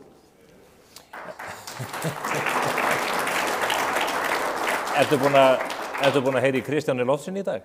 Nei, ekki í dag. Hann hlýtur að vera í stuði, kallinn. Hann er í stuðinu. Já, það er sem að vantaði í þessa, þessa kosningabaráttu fannst mér. Það var að ræða atvinnumál og verðmætasköpun og annað slíkt. Tökum bara einfalt dæmi, það er allir að leita núna að milljörðum hinga og þanga. Það þarf að fara og ráðast í hin ýmsu verkefni. Á sama tíma liggur bara fyrir að svo orkuskerðing sem hefur orðið til dæmis bara upp á Grundartanga og í Stóru-Jóni vítt og breitt, það eru 14 milljarðar á fyrstu 4 mánuðum þessa árs sem hafa tapast. Það eru búin að tapast núna 20 milljarðar í útflutningstekjur vegna þess að það er ekki til orka. Það er ekki verið að ræða þetta. Nú eru allir að leita því hver eigum að skattleggja og útdeila hér 20 milljarða, en við þurfum náttúrulega fyrst og fremst að efla verðmætasköpun í þessu landi. En þessi flokkar sem þú segir að hafa ekki rætt þetta, Kristrún Frostadóttir hefur boðað það að auka hér orkuframleiðslu 5 teravattstundir á ári á næsta áratugnum. Sigmundur Davíð vill nýta allan nýtingarflokk rammaáætlunar. Já, maður kannski segja það. Ef maður horfir á til dæmis þetta aukning og fylgi samfylkingar getur verið að þegar samfylkingin fer svona aðeins meira inn á miðjuna, að það sé ástæðan fyrir því að þeir fá þetta góða kosningu eins og raun ber vitni. Ég held það. Það er náttúrulega verið að hafna algjörlega núna vinstrinu svo að leggur sig og ég hef reyndar spurt sjálfa mig að því að mér finnst það mjög undarlegt að svona fólk sem er á svona vinstra megin á einu pólitíska litrófi, þetta er fólkið og flokkarnir sem hvað harðast hafa ráðist á atvinnugreinar, til dæmis eins og mínar atvinnugreinar, stóriðjuna, fiskeldið, hvalveiðar, en þarna eru tekjurnar hvað mestar. Mestu tekjumöguleikarnir fyrir verkafólk eru akkurat í þessum greinum. Þannig að það er algjör þversögn í þessu hvernig hluta vinstrimönnum hafa ráðist á þessar atvinnugreinar. Því að byrjandi hjá í stóriðju, 800.000 krónur á mánuði fyrir 146 tíma á mánuði. Þetta eru bara tekjumöguleikar sem ekki standa til boða almennu verkafólki, en þarna hafa vinstrimenn fyrst og fremst verið að ráðast á þessar atvinnugreinar. Þess vegna held ég get aldrei orðið vinstrimaður. Sérðu sem sagt ekki eftir því að hafa ekki þegið sætið sem að Kristrún Frostadóttir bauð þér fyrir þessar kosningar? Sko, það vantaði svona upp og ég hef farið í þennan slag og mikið óbóðslega er ég fegin að hafa ekki farið í þetta, en það var ekki hjá Kristrún. Það var Miðflokks? Já, það skiptir engu máli hjá hverju það var. Akkur hættur við? Einfallega bara vegna þess, sjáu þið bara, þetta er ekki aðlaðandi. Ég ætla bara að lega ykkur, ég ætla að svara þannig fyrir mig. Og ég tel mig bara að hafa miklu sterkari rödd í því starfi sem ég er í núna.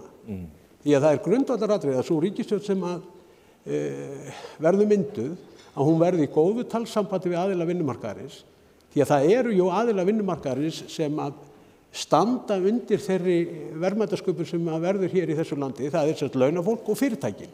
Og það skiptir máli að stjórnvöld skapi fyrirtækin þannig rekstrarskilyrði að þau geti vaxað út annað. Við getum þá sótt meira á fyrirtækin við að fá hlutdeild í góðri ákomi fyrirtækina. Þannig að ég er algjörlega á móti því að vera að reyna að fara að auka hér skattheimtur á fyrirtæki, ég veit miklu frekar að launafólki sjálft og þá frekar aukna hlutdeild í því. En hvernig líst þér á hugmyndir af Ingu Sæland að afnema frestun á staðgreiðsluna á iðgjöldinni í lífeyrissjóðunum? Ég hef ekki kynnt mér það nægilega vel. Ég tók bara eftir því að forseti Alþýðusambandsins og formaður Samtaka atvinnulífsins skrifuðu sameiginlega grein og vöruðu við þessari leið. Ég hef ekki lagt mig og skoða þetta nákvæmlega hvaða þýðingu þetta hefur. Þetta mun hugsanlega geta haft þær afleiðingar að lífeyrisréttindi verða að þurfa að skerða þau. Og þetta er bara eitthvað sem maður þarf að skoða og athuga hvort þetta sé framkvæmanlegt yfir höfuð ekki. 90 milljarðar, þú tekur 90 milljarðar út úr kerfinu, þá er alveg ljóst að það mun hafa einhvers staðar áhrif. Gísli, þú er búin að fylgjast mikið með þessu, þú sér líka stöðuna, hvernig hún er að teiknast upp með fylgi flokkana. Finnst þér eitthvað blasa við í þessu, er skrifað í skýin hvaða flokkar muni mynda meirihluta og þá leið hversu langan tíma það muni taka að koma slíkri stjórn saman? Ég sagði nú einhverju þætti fyrir aðdraganda kosninga, ég held bara í upphafi kosningabaráttunnar að auðvitað tala fólk með ákveðnum hætti í kosningabaráttu og jafnvel fyrstu dagana eftir kosningar og það er auðvitað mikið gert að heimabrúks og við sjáum heyrum hvernig Þorgerður talar og svona hnýtir í bjarna áðan allt þetta en staðreyndin er samt svo að þetta er allt fullur fólk sem kann að tala saman þannig að það er allt opið í þessu sko. Nokkuð aðeins bara ég má bæta við að því að flott það sem Villi var að segja áðan með sko verðmætasköpunina og allt þetta sko þetta var ekki rætt í kosningabaráttunni það er skrítið að sjá hvernig sum mál voru ekki rætt þeir rættu rosalega mikið með Evrópusambandsins bara í þessu sófa áðan og við sjáum það í sjónvarpsviðtölum í dag þetta var ekki rætt í aðdraganda kosninga af hverju var það er rosalega skrítið einhvern veginn hvað Evrópusambandsaðildin var lítið fjallað hana. Ja, við reyndum það nú á okkar vettvangi sannarlega talandum svona samningatækni og hvernig menn tala fyrir kosningur eftir. Hér er gömul forsíða beint við aftan mig. Sjá þessa fallega koss hérna. Það var, er það ekki á kosninganóttina 2009 sem var Steingrímur J. opnað á Evrópusambandsaðildina. Hann hafði degi fyrr lofað því að það kem ekkert í greina ef hann yrði í stjórn. Er kannski bara allt til sölu í þessu? Vorum við bara að höfða fíflum? Ég er ekki að tala Evrópusambandsmálin sérstaklega. Ég held að einfaldasta lausnin varðandi þetta Evrópusambandsmál og annars slíkt, þá held ég að það sem ætti að gera í raun og veru, bara líka fyrir þjóðina, það er að fá óháða erlenda aðila til þess að greina kosti og galla íslensku krónunar, greina til dæmis af hverju Ísland hér eitt af dýrustu löndum í heimi, af hverju erum við eina landið hér sem erum með verðtryggingu, af hverju erum við hér eina þjóðin sem erum með þrefalt hærri vexti heldur en öll samanburðarlönd og það þarf að fá óháða. Erlenda... Það er líka greina okkur við erum eina ríkustu þjóðum í heimi, sko. Hvað er eina? Við erum líka eina ríkustu þjóðum í heimi, það fylgir þessu. Já, en þetta eru hins vegar, sko, þeir klafar sem að lenda á almenningi. Það er ekkert eðlilegt að maður geti farið upp á næsta hól og hort í Færeyja og þar er verið að bjóða húsnæðisvexti til 25-30 ára á 3,2% vöxtum. Hérna er þetta í kringum 11%. Bara trúið mér, þetta er ekkert eðlilegt við þetta. Þú vilt fá erlenda óháða aðila. Já. Þú er ekki viljað bara punga út fyrir því sjálfur. Þú átt fullt af peningum, sko, þó ekki sé, ég get bara skoðað sjóðina sem þú er búin að byggja upp hjá verkalýðsfélaginu á Akranesi, starfsgreinasambandinu, fullt af peningum. Þú ert inn í alþýðusambandinu, það er allt fullt af peningum. Árrétt, og ég, sko... Á hverju kaupir ekki... Árrétt. Hvað eru þetta miklu peningar? Það er nóga peningum. En nota benni, það sem við gerðum var það í síðustu kjarasamningsgerð, þá var ég með þessa hugmynd við Samtök atvinnulífsins að við myndum aðila vinnumarkaðs myndum ráðast í þetta. Finna erlenda óháða aðila og skila okkur þessari skýrslu og fá bara að vita, þetta er ástæðan fyrir því að kostir og galla krónunnar og möguleikar að taka annan gjaldmiðil og nota benni líka lífeyrissjóðskerfið sem 8.000 milljarðar. Af því eru 5.000 milljarðar inn í íslensku hagkerfi.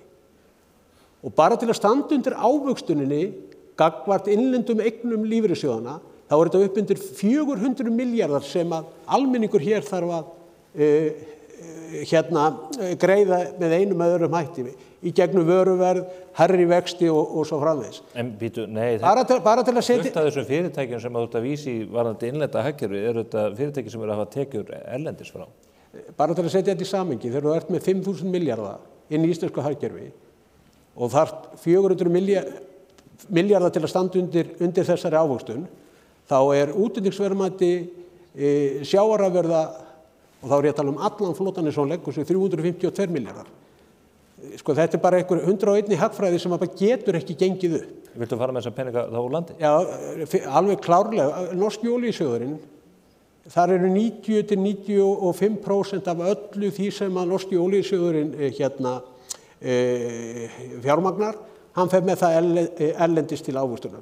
Norðmennum myndi aldrei detta til hugar að láta sína þegna vera eins og einhverja þræla á hjólunni til að fóðra þetta kerfi. Nú viljum við fá erlenda fjárfesta inn til Íslands sem eru lífeyrissjóðir erlendis frá. Það er að gera, náum við pening af þeim, sko. Það er ekkert vandamál. Heyrði, varðandi stjórnarmyndunina, nú verðum við að rýna í þessa stöðu. Hvaða stjórn sýnist þér líklegust á borðinu? Þessi lýðræðisveisla er bara búin núna bara liggur þetta fyrir og ég held að alveg blasi við að Kristrún Frostadóttir mun fá umboðið á morgun. Síðan verður bara mjög fróðlegt að fylgjast með því, sko, hvort að Kristrún og Þorgerður munu geta náð saman með flokki fólksins. Ég tel það nánast yfirgnæfandi líkur að þau munu byrja þar. Ég ætla að spá því að þetta getur orðið ekki alveg eins og auðvelt eins og hún Þorgerður léti verið vaka. Ég held að þetta verði nokkrar umferðir sem að menn þurfa að taka. Ekki sjálfgefið að þessi þrír flokkar náu saman þó að menn séu nú þegar farin að tala þessa svokölluðu valkyrjustjórn? Alls ekki. Ég tel, það er bara eins og þú nefndir hér fyrir í þættinum að þegar þú ert að tala agaða og ábyrga efnahagsstjórn, ná niður hér 75 milljarða halla, þá er erfitt að tala í hinna röndina 80 eða 90 milljarða útgjöld. Ef að það er því fyrsta verkefnið, ef ég heyrði þetta rétt að þá kostar 450.000 skatt og skerðingarlaust. Ég heyrðist heyra Bjarna að segja að þetta kostaði 90 milljarða. Þannig að þá þarf einhvers staðar að finna fjármuni til að... Ég er þetta að fjármálaráðuneyti hafi einhvers staðar sagt að það veru 150 milljarðar. Já, ok, takk fyrir takk. En Inga segir að séu 50, þannig að við hljótum að fara milli veginn. Já, en aðalmálið er að ef að fólk ætlar að auka velferð í íslensku samfélagi, þá þarf að auka verðmætasköpun. Og þeir stjórnmálamenn sem ekki skilja þetta, þeir eiga að finna sér eitthvað annað að gera.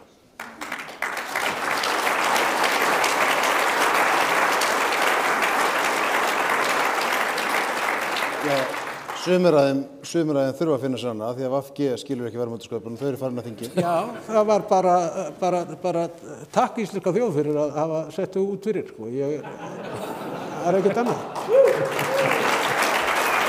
Það er ekki niðurstaðan svo að, sko, sumir vilja meina að það sé verið að refsa Vinstri grænum fyrir að vera ríkisstjórn síðustu 7 ár með Sjálfstæðisflokk, en ekki bara verið að hafna málflutningi þeirra? Hafna þessum málflutningi Fyrst og fremst verið að hafna þessum málflutningi. Tökum einfalt dæmi, eins og með Píratana sem eru búin að standa á öskrum það að það þurfi nýja stjórnarskrá. Því að sú sem við erum með í gildi núna, hún sé ekki að verja okkur nægilega vel. Svo þegar Svandís Svavarsdóttir og þau brutu stjórnarskrána bæði 72. og 75. greinina, þá var þetta fólk með standandi lóðaklapp. Það er eitthvað þess að þarna, sko. Það var bara mjög ánægt að það væri búið að brjóta stjórnarskrána, sko. Þetta var bara geggjað. Þetta var sko gamla stjórnarskrána sem við brjóta, það má brjóta hana ekki. Já, þau vilja samt nýja, sko, því að þess ekki að verja ykkur nægilega vel, sko. Þið félagarnir hafi greinilega aldrei heyrt talað um það með ekki sparki liggjandi mann. Þetta er fólk sem var að missa vinnuna og þið eru bara með eitthvað uppistand hérna í gangi. Þú ert nú yfirleitt að taka upp. Það var bara 1-1 í okkur því að hún lét 200 fjölskyldur hjá mér bara missa vinnuna 5 mínútum áður að hefja vinnu, sko. Já, þannig að þetta var hefndaraðgerð. Já, þetta var hefndaraðgerð. Já, ok. Þetta er bara orðið eins og á Sturlungaöldinni. Við erum með þessa flokka þarna, svo erum við með flokka til hægri, þetta fer nokkrar umferðir, Gísli, þú þekkir nú flest af þessu fólki og þú þekkir líka hvernig innríkurnar á milli þeirra. Hvernig heldur þú að þetta endi? Það er hómöld að segja hvernig þetta endar. Nei, segðu mér bara hvað þú ert að hugsa. Þorgerður benti réttilega á það á hann hérna, það er heimsmeistar út í handbolta í janúar, þannig að menn þurfa kannski að klára. Þið farið að tala um íþróttir, ég er að spyrja stjórnarflokk. Þetta er bara sterkasta tengingur úr Þorgerðar, það er handboltinn. Sko, en það er eins og sjáðan, þetta er allt fullt af fólk sem kann að tala saman, hefur unnið saman, líkar í grunnatriðum við hvort annað. Þannig að það er hægt að hefja umræðar á þeim grundvelli. Síðan þetta þættir sem spila inn í að við vitum það að ríkisstjórnin það springa ekki á málefnasamningum, menn búið til málefnasamningum, menn standa yfirleitt við þann. Það eru óvæntu atriðin sem komu upp í ríkisstjórnarsamstarfi. Hugsaðu ykkur bara fyrir 2 mánuðum, nú er 1. desember, 1. október, þá var Guðmundur Ingi formaður Vinstri grænna. Bara hvað er margt breyst síðan þá, bara síðan Vinstri grænna auðvitað búin að þurrkast út. En ég er að segja, það eru komið upp óvæntir hlutir í stjórnarsamstarfi og það er það sem þá reynir á. Og þá þarf fólk að spyrja sig, viljum við hafa til dæmis Ragnar Þór Ingólfsson þar með eitthvað vald? Hér eru við með mann við borðið sem hefur reynslu af því. Já, þetta var svona uppgjöf, ég var svona að kasta bolta til þess. Já, þú ert þetta með 2 menn sem hafa reynslu af því hér. Nei, ég veit eitt dæmi, ég meina, þú þarft að byggja meirhluta á, sko, já, hvað er þetta, ef við gefum okkur Viðreisn Samfylking Flokka fólksins, þá varum við að ræða það hérna áðan, hvað er það, 35-60 þingmenn? Ok, það er reyndar ágætis meirhluti, en þú ert samt með... Þú hefur upp á ýmislegt að hlaupa. Já. Það hefur verið og ég nefndi það við Ingu hérna fyrir kvöld, það hefur verið skrafað það innan allra flokkana, flokkur fólksins sé ekki stjórntækur. Ég var svona að reyna að segja það með kurteisum hætti, sko. Já, ég tek þá af þér ómæki í því. En er það eitthvað sem menn þurfa að hafa áhyggjur af? Þú þekkir að vera með sundurlausa hjörð og þurfa að reka fólki í réttirnar? Já, oft er það þannig þegar við erum í svona kjarasamningsgerð að ýmislegt getur komið upp og menn þurfa að leita alltaf einhverja málamilana því að það er alltaf auðveldast að semja á sjálfan sig, sko. Það er bara mjög auðvelt þegar maður er með töfluna uppi og segir, heyrðu bara 150 skall á línun og málið dautt, sko. Þetta er ekki svona einfalt. Þannig að maður þarf að beita ýmsum svona brögðum við það að halda öllu saman og reyna að hafa alla sátta og stundum hefur það tekist, stundum hefur það ekki tekist. Ég meina, jú, það liggur fyrir, ég veit kannski í að því að 7. mars þá gengum við í breiðfylkingunni frá kjarasamningum og VFR fór síðan út, kláraði það ekki með okkur á lokametrunum og það er bara eðlilegt í raun og veru, stundum bara gerist svoleiðis. Bara ef þú horfir á Ingu, það er enginn að fara að rífa kjaft við hana, sko, bara gleymdu því, sko. Það er bara ekki séns, sko, hún mun alveg stýra þessu með harðri hendi. En hún gerir það með því að bara reka menn úr flokknum, hún hefur tvívegis tekið bara svona hreinsun. Já, Jú, Tommi og Jakob bara, og þar áður voru það mennirnir sem höfðu álpast inn á Klausturbarinn, bara Hvernig virkar þetta sér? Það er mín skoðun að 99% af þessu glæsilega fylgi sem að Inga vinnur og þessu stórkostlegi sigur, þetta eru bara persónu töfrar hennar hún á þetta fylgja mínum dómi nánast skuldlaust. Það bara að fylgjast með henni, hvernig hún tala frá hjartanu, gagnvart þeim sem höllustum fæti standa í íslensku samfélagi. Það aðdáunarvert. Ætti hún ekki að vera bara verkalýðsforingi? Já, gott ef ekki. Hún tekur við að ferð. Já, það að losna staðan. Það að losna staðan. Það samt jákvætt í þessu leit, hvað það varðar. Það ekki talað sko, við reynda fyrir utan Flokksins kannski, að það svona öllu jafna þá eru allir þessi flokkar þessi 6 flokkar sem eftir á þingi stjórntækir í rauninni. Þetta allt flokkar sem gætu áttu að halda ríkisstjórn. Ég set samt aðeins spurningamerki hérna við Flokksins. En eins og Framsókn, formaðurinn inni sig jöfnunarmaður, allt í klessu, Willum dottin út, Lilja dottin út, varaformaður, Ásmundur Einar dottin út. Hann ekki stjórntækur bara vegna þau gætu ekki farið í stjórn undir þessum formerkjum. Það ekki útilokað? Þetta framstoflokkurinn sko. Já, ég glemdi því reynd. Já, ok, þetta allt stjórntækjaflokkar. Já, ég held að þetta bara skipti máli og það sem ég held að þjóðin muni kalla eftir núna. Það að það komi hérna ríkisstjórn sem geti unnið saman og menn verði eins nálagt svona í stefnumálum og kostur þannig að þurfi ekki að vera að fara í miklar málamiðlanir því að ég held að bara sagan sín okkur það að það eitthvað sem getur ekki gengið upp þannig að það verður bara mjög fróðlegt að fylgjast með þessu hvernig úr þessu spilast ég held að það geti alveg að þetta geti farið í allar áttir ef þannig málið komast. Ég held að svo sem satt hér áðan, Þorgerður, sé með Pálmann í höndunum, hún í þeirri stöðu.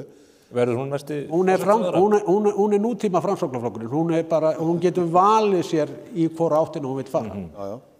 Hún rosalega ánægð að heyra þetta, ég nefndi þetta hérna áðan, var alveg svakalega glöð með þetta, það var alveg eftir því tekið. Úlsbreiðis í bjórnum hérna, það sem bara fýttur hana, hún með þessa stöðu, en það verður sko ólíkt að því að þú varst að vísa þessi ríkisstjórn áðan sem tóku völdum 2009.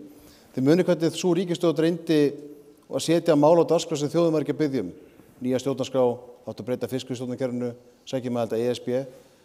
Ég held að niðurstaðan í gærkvöldi og í nótt sé það svo að þjóðin að kalla eftir því sem að vilja nefndi í upphafi að við séum að einbeita okkur að verðmætasköpun, við séum að einbeita okkur að einhverjum málum sem skipta máli.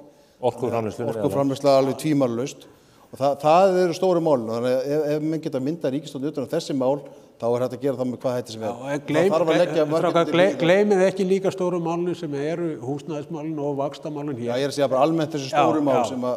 En verðmætasköpunni þarf svo sannarlega eiga sér stað því að öll velferð byggist undir henni, að við náum að auka hana, en við þurfum að ná tökum hér á. Það ekkit eðlilegt ástand að við séum með meðaltalsverðbólgu frá því að mælingar hófust nánast yfir 5%. Þetta ekkit eðlilegt.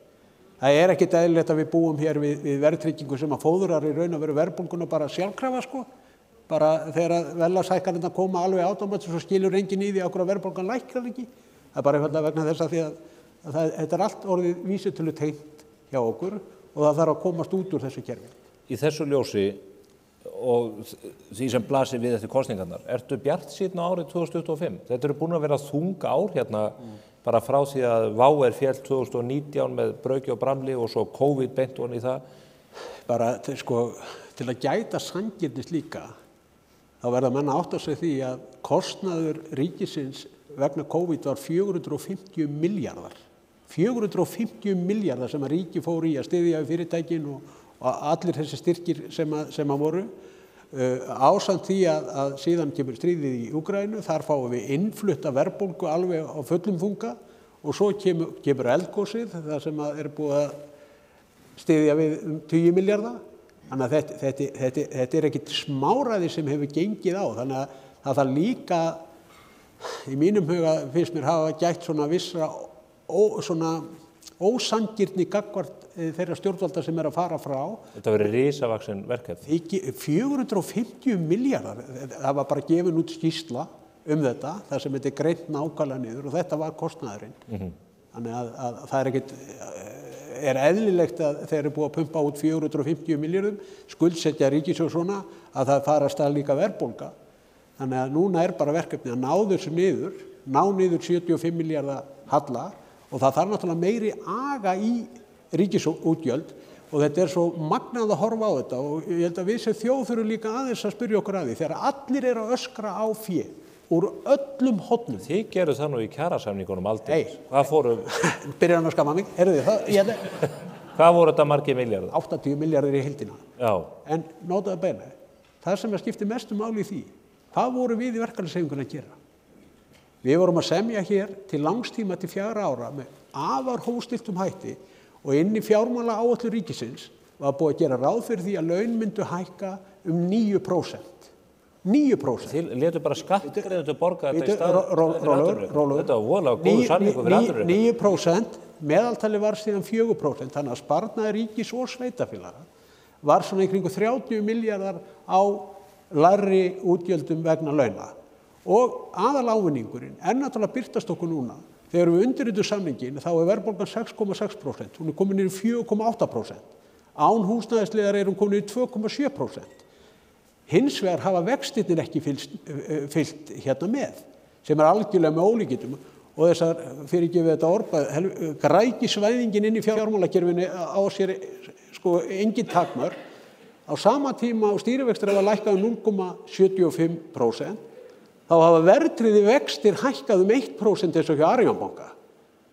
Af hverju skildi það nú vera? Það vegna þess að það búið að smala öllu fénu úr óverðtryggðum lánum yfir í verðtryggð lán og nú eru raunvextir í kringum 5-6%. Á meðan að vera að bjóða nafnvexti í löndunum sem við erum að bera okkur saman við, þetta svona 3-4%. Ef að fólk sér ekki hvað það eitthvað rotið hérna í íslensku samfélagi. Ég að fara að ræða þessi mál sérstaklega við Ásgeir Jónsson, seðlabankastjóra hjá viðskiptaklúbbi Morgunblaðsins Kompani núna á 50-daginn, verður fróðlegt að... Takk hann aðeins í gegn, verður alltaf grimmur. Nei, ég tek ekki grimmur. Enga meðvirkni. Nei, ég set bara silkihanska og svo fara gott hefðan. Ég ætla að fá að klára þetta. Það allt of mikil meðvirkni kringum þetta fjármálakerfi. Það allir tipplátt á tánum, greiningadildir bankana, alveg þóra aldrei að segja neitt, sitja þarna Þú ert fyrsti maðurinn í sögunni sem að sakar mig meðvirkni. Nei, ég dreg þetta tilbaka. Gísli, ert þú bjartsýnn á árið og mun Bjarni flytja áramótaávarpið? Ég held að Bjarni mun flytja áramótaávarpið, já. Ég held að vera ekki búið að mynda ríkisstjórn. Það kemur óvart að vera búið að mynda ríkisstjórn fyrir áramót. Já, ég er bjartsýnn á 25. Það er ef ekki alltaf að vera bjartsýnn. Jú, en maður verður að hafa... Það er ýmislegt sem hefur gengið á eins og við röktum hérna áðan. Og það er rétt, fráfarandi ríkisstjórn, hún tókst á við mjög margar áskorunir og kannski voru menn ekki alltaf sanngjarnir í hennar garð fyrir það. Það voru eins og svo mörg önnur mál sem að fylgdu með sem að enginn var að biðja þegar að menn voru að friða svæði, menn voru að ekki að nýta það orkukosti sem við höfðum, banna hvalveiðar og allt þessi mál sem við getum talið upp hérna. Það voru þau mál sem að kveiktu í öllu saman. Það voru ekki viðbröðin við krísunum, sko. Hún höndlaði þau mál bara ágætlega. Bara ég skil ekki til dæmis eins og ef við tek hvalveiðarnar sem dæmi frá 2010 til dagsins í dag þá eru útflutningsverðmæti hvalafurða 21 milljarður núvirt. Stór hluti af þessu 21 milljarður verða eftir í nærsamfélaginu hjá mér og maður þarf að berjast fyrir því að eitthvað öfgvað fólk komi í veg fyrir að svona verðmætasköpun bara hverfi út af einhverja tilfinninga. Nú ertu búin að koma þessu fólki út af þingi. Já, ég er bara mjög glaður með það. Ég er svolítið bjartsýnn á 25 einmitt út af þessu, sko. Það er bara, þessar kosningar markar svolítið skil í því. Þú veist, við fækkum flokkum, við erum hnitmiðari á þau málefni sem að skipta máli. Mér finnst það verður svolítið niðurstaðan. Loka spurning. Hver verður næsti forsætisráðherra? Þorgerður. Já, allan ekki sagt veðbókunum, þá var hún það. Já, það bara blasir við. Þannig að maður getur grætt meira á því að veðja okkur þannig. Já, Þorgerður er bara búin að vera svo lengi, svo reynslu mikill stjórnmálamaður. Ég held að mér segja að Þorgerður yrði bara virkilega flottu forsætisráðherra. Já. En ég held að það verði niðurstaðan og Kristrún fari í fjármálaráðuneyti. Ég er ekki frá því að ég geti tekið undir þessa spádóma ykkar. Vilhjálmur og Gísli, þakka ykkur kærlega fyrir spjallið.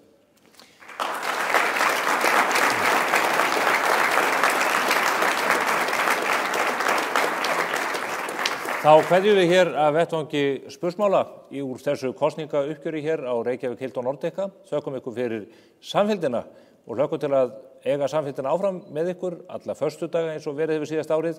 Þetta verður áfram beittasti og skemmtilegasti vettvangur þjóðfélagsumræðunnar á Íslandi.